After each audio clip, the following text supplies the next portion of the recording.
ශ්‍රී ලංකා ගායන ක්ෂේත්‍රයේ හෙළගී රැජින් ලෙස විරුදාවලි ලත් ලතාවල්පොළ මහත්මිය ශ්‍රී ජයවර්ධනපුර රෝහලේ ප්‍රතිකාර ලබමින් සිටියදී 2025 12/27 වන දින අභාව ප්‍රාර්ථ විය. ඇය අභාව ප්‍රාර්ථ වන විට ඇය දිවිසැරී 91 වන කඩඉමක් පසුකර තිබුණි.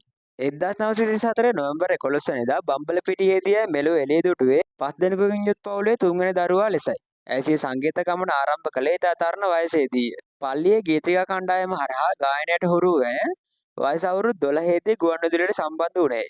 ඇයගේ ප්‍රථම ගුවන්විදුලි ගීතය වූයේ කඳුළු දැසේ පිරී යන ගීතයයි. තවද ඇය ප්‍රථම වාරට පසුබිම් ගායනයෙන් දායක වූයේ 1952 වසරේ තිරගත වූ ඒ දාරා චිත්‍රපටයෙනි. ඇය චිත්‍රපට 600කට අධික සංඛ්‍යාවකට පසුබිම් ගායනයෙන් දායක වී ඇති අතර මේ ශ්‍රී ලාංකික ගායිකාවක් ලැබූ ඉහළම වාර්තාවකි. සිංහල භාෂාවට අමතරව දෙමළ, හින්දි සහ තෙලුගු යන භාෂාවලින්ද ගීත ගායනා කර ඇත.